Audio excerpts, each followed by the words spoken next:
Everyone knows the verse. You probably learned it before you learned any other verse in the Bible, because it was the easiest one to remember.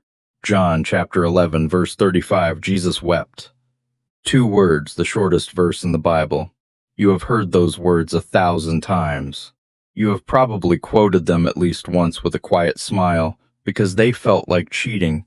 Technically a verse, technically memorized, technically done.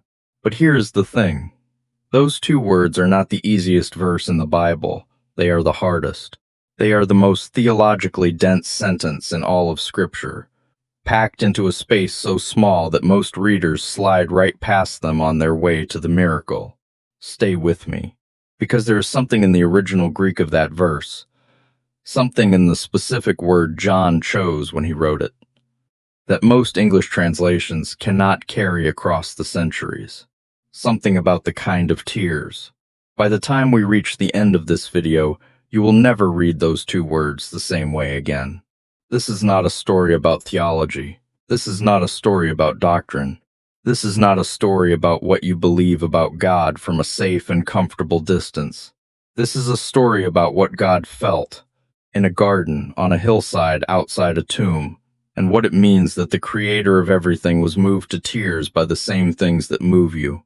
3 times. That is how many times the Gospels record Jesus weeping. 3 different places. 3 different kinds of grief. 3 different things that broke the heart of heaven, and not one of them is what you probably expect. We begin outside a tomb that has been sealed for 4 days. The village is Bethany.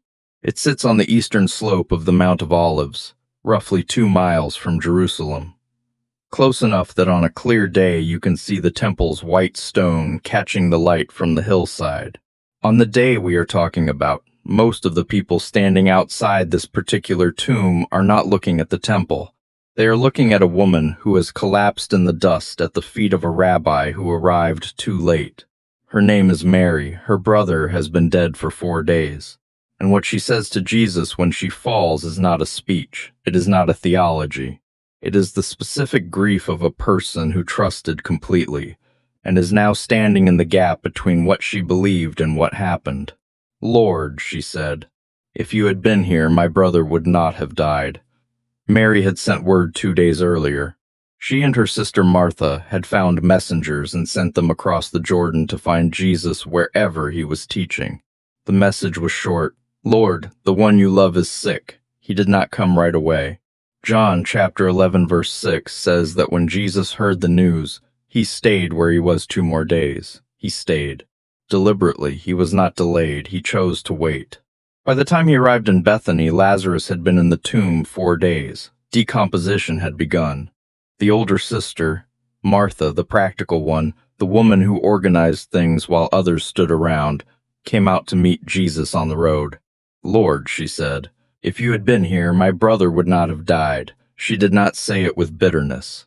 She said it with the precision of someone who had trusted completely and was confused by what she trusted.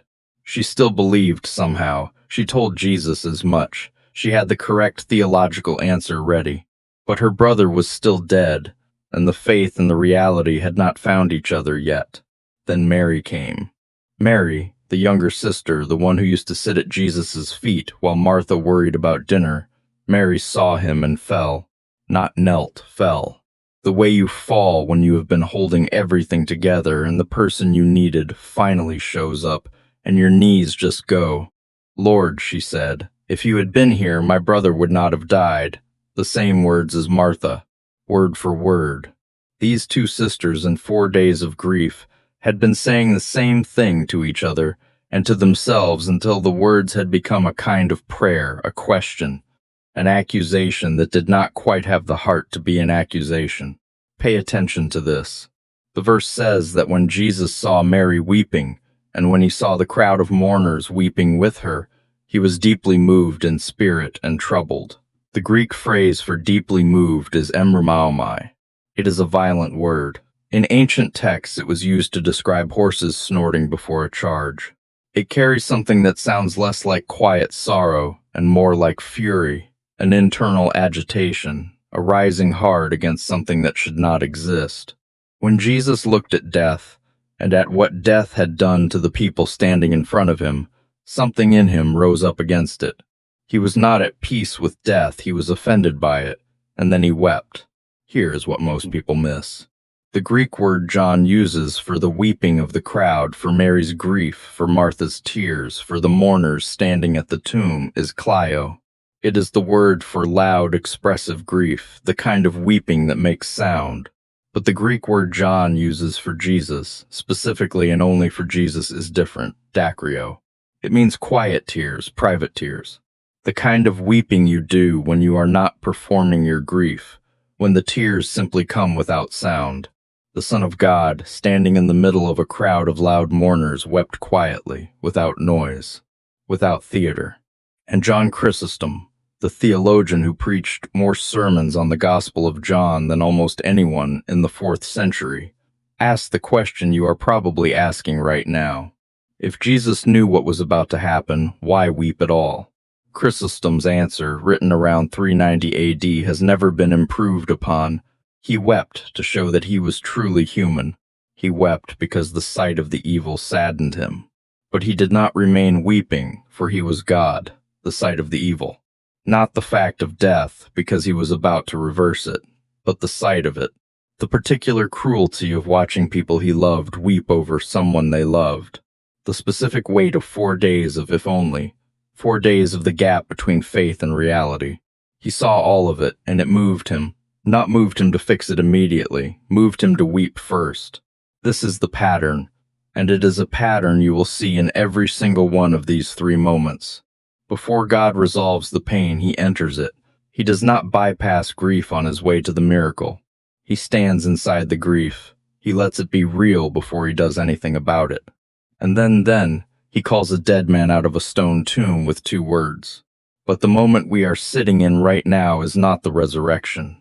It is verse 35, the moment before, the moment when the God who formed every molecule of Lazarus's body stood outside the smell of 4 days' death and let quiet tears run down his face, because the grief of the people he loved was real, and he was not going to pretend otherwise. He wept. And if you have ever wondered whether God sees what you are carrying, whether the weight of it has actually registered somewhere, whether anyone in the room with you feels the cost of what you are going through, you need to know what happened outside that tomb before anything was fixed. He stood there. He felt it. He wept. We have looked at one moment. A small village called Bethany, quiet tears on a Judean hillside. A man who knew exactly how the story ended and wept with 2 sisters before he ended it. The pattern is already forming. God enters grief before he resolves it. If this is landing for you today, if something in the story of Lazarus and those quiet tears is touching something you needed, subscribe, because we are about to go to a hillside above Jerusalem on the most celebrated day of Jesus' public life. And what happened there is something nobody expects. The second time Jesus wept was not over a person, it was over a city. They call it the triumphal entry, Palm Sunday. The day the crowd spread cloaks on the road and cut palm branches and shouted Hosanna to the Son of David. The day the disciples finally thought, after 3 years, maybe this is the moment. Maybe it's today. Jesus was riding a young donkey down the western slope of the Mount of Olives toward the gates of Jerusalem, and he was weeping. Luke chapter 19, verse 41, and when he drew near and saw the city, he wept over it. But here is the part nobody tells you. Luke does not use Dakryo here, not the quiet private tears of Bethany. Luke uses klaio, the louder grief, the more public kind. On the same road where the crowd was shouting in celebration, Jesus was weeping in a way that people could hear. You can imagine what this looked like from where the disciples were standing. Jerusalem below them, enormous, ancient, the temple catching the morning light in white stone and gold. 100,000 Passover pilgrims already in the city, the road alive with palm branches and voices in celebration, and their rabbi on a young donkey in the middle of it all, crying. What did Jesus see from that hillside that the crowd did not? He told them.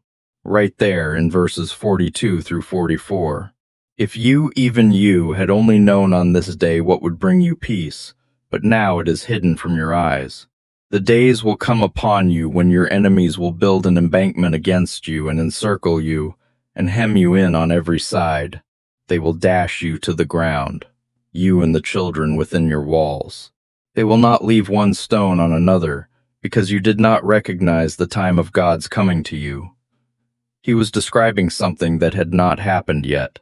He was describing the year 70 AD, 40 years in the future, the siege by the Roman general Titus, the battering rams against the walls, the fires that burned so hot that the gold in the temple melted between the stones, and soldiers moved the stones to find where it had run. Josephus, the Jewish historian who survived that siege and wrote about it, described what he witnessed in language so raw it is almost unbearable to read. The famines inside the walls, the mass crucifixions outside the gates, the final burning of the temple so complete that the platform itself was swept clean. Not one stone left on another, exactly as Jesus had said from a donkey in tears on Palm Sunday. But this is what you need to understand about these tears. He was not weeping in judgment. He was not weeping in anger. He was not weeping with the cold composure of someone who had warned people and was watching it unfold. He was weeping the way a parent weeps when they watch a child walk toward a choice that is going to cost the child everything. And the child doesn't know yet. The child is laughing. The child is waving. The parent's heart is breaking. If you, even you, had only known on this day what would bring you peace. He said, even you, not this city, not Jerusalem, the people of this generation, even you. There is someone in the crowd when he says that. He was speaking as if directly to a person because he was. Every single face in that city was someone he knew. This is the tradition of the Hebrew prophets. The tradition of Kinna, the ancient meter of lament, a 3/2 stress rhythm that runs through the book of Lamentations. Jeremiah stood at the gates of this same city after an earlier catastrophe and cried out, "Is it nothing to you, all you who pass by?" The prophets of Israel had always wept over Jerusalem. They wept over the exile, over the idolatry, over the gap between what this city was called to be and what it kept becoming. And now the last and greatest of all the prophets, the one they had all been pointing toward, stood on that same hill and wept again. His tears over Jerusalem were not new tears. They were 1,000 years of prophetic grief finally finding a face. And here is what this means for you. If you have ever loved someone who was heading towards something that was going to hurt them, someone who couldn't see it, wouldn't hear you, was too caught up in their own celebration to notice what was coming, then you know something of what Jesus felt on that hillside. Not a cold sadness, not a principled concern. The particular grief of love that knows what is coming and weeps because it loves the person, not just the outcome. He did not weep from a distance. He moved toward the city. He rode down the hill. He walked through the gate. He went into the temple and taught in it and healed in it. He wept over Jerusalem, and then he walked into it anyway. Now we come to the third time, and this one is the hardest to sit with. The first time was at a tomb in the daylight. Quiet, private tears. The second time was over a city on a hillside in public, louder grief. The third time was in a garden, at night, alone. We know about it not from a gospel directly, but from a letter, written to Jewish Christians who were under pressure and considering walking away from the faith. The author of the letter to the Hebrews, in chapter 5, verse 7, writes this: "During the days of Jesus' life on earth, he offered up prayers and petitions with fervent cries and tears to the one who could save him from death, and he was heard because of his reverent submission." Fervent cries and tears. The Greek word for those prayers is deesis. It is not the word for a composed, reverent petition. Deesis is urgent prayer. The prayer of a person in desperate need, reaching toward God not from strength, but from the end of their own resources. And Luke, who was a physician and paid careful attention to physical detail, adds one more image in chapter 22, verse 44, that in the Garden of Gethsemane, the pressure of what was coming was so extreme that Jesus sweat drops of blood falling to the ground. Hematidrosis, a real documented medical condition in which the capillaries beneath the skin rupture under extreme psychological stress and bleed into the sweat glands. blood and sweat falling together to the ground. He was praying in tears, sweating blood.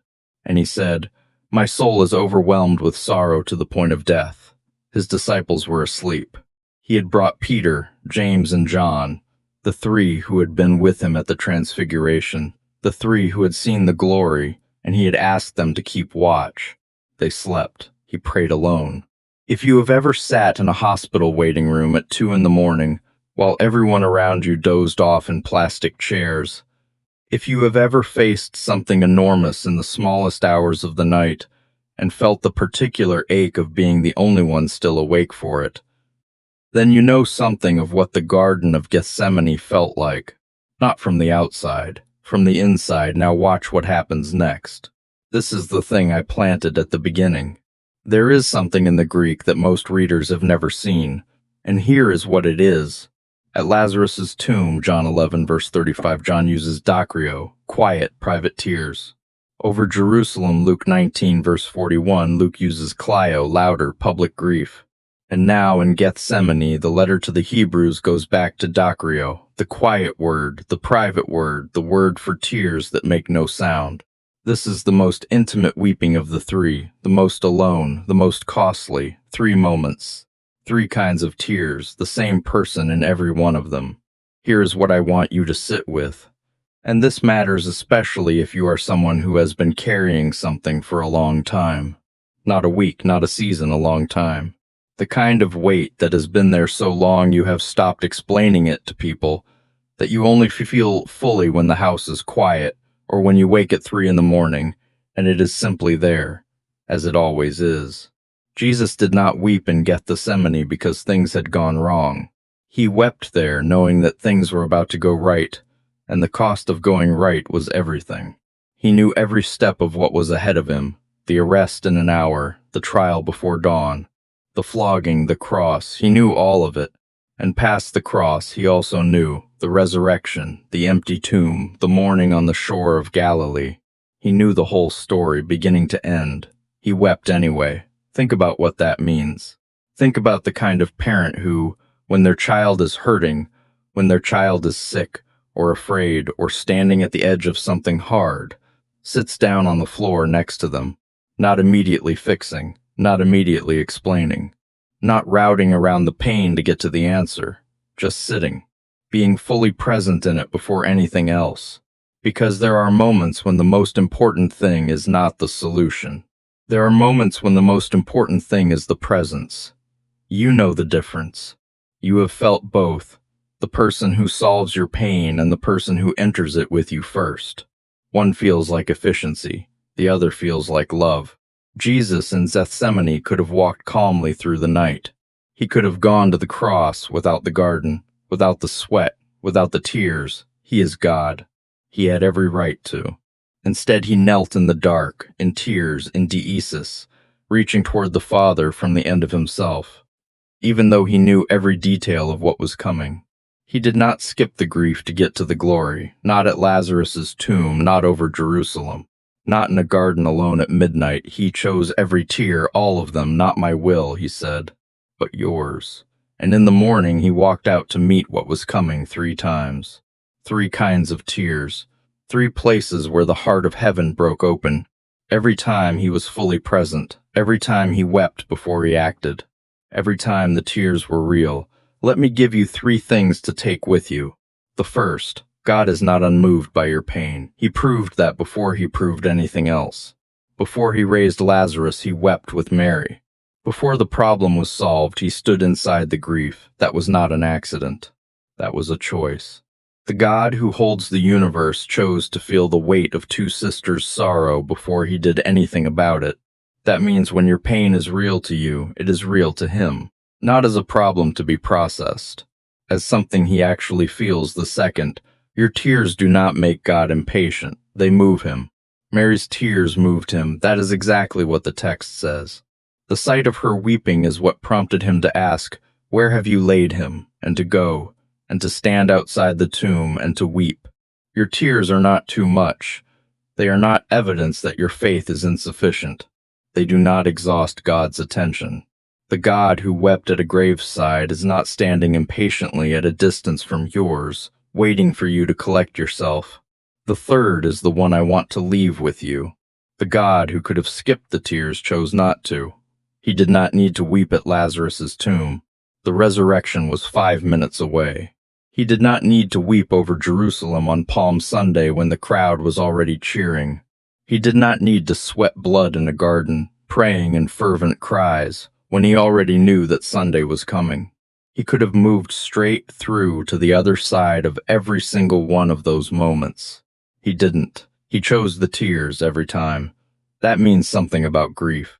It means grief is not the opposite of faith. It means weeping is not evidence that God has forgotten you. It is evidence that you are alive, that you love something, that you are human in exactly the way God Himself chose to be human. When you are sitting in the quiet at 2 a.m. and there are no words left, just the weight, just the ache of something you have been carrying longer than you want to say, you are not alone there. You are in the company of a God who wept first, who wept quietly at a graveside, who wept publicly on a hillside, who wept alone in a garden in the dark with his closest friends asleep 10 feet away. He knows what you are carrying, not from a safe distance, not as information. He knows it the way you know something when you have wept over it yourself. Before I let you go, I want to ask you one question. Of the 3 times Jesus wept in this video, the quiet tears at Lazarus's tomb, the public grief over Jerusalem, or the fervent cries alone in the garden, which one feels closest to where you are right now? Tell me in the comments. I read every single one. If this moved you today, subscribe. Every week we go into Scripture and look at the things most people have walked right past on their way to the miracle. You don't want to miss what's coming next. John wrote those 2 words late in his life, long after everything. Decades after Lazarus had lived and died again. Decades after Jerusalem had burned, exactly as Jesus said it would. Decades after the garden and the cross and the empty tomb, and John kept those 2 words. He could have cut them. He could have moved straight from Mary weeping to the command to roll away the stone. He kept them. Because John understood, in the end, that those 2 words were not a gap between the grief and the miracle. They were the point. He wept. And somehow, in a way that 2,000 years of theology are still working out, that changes everything.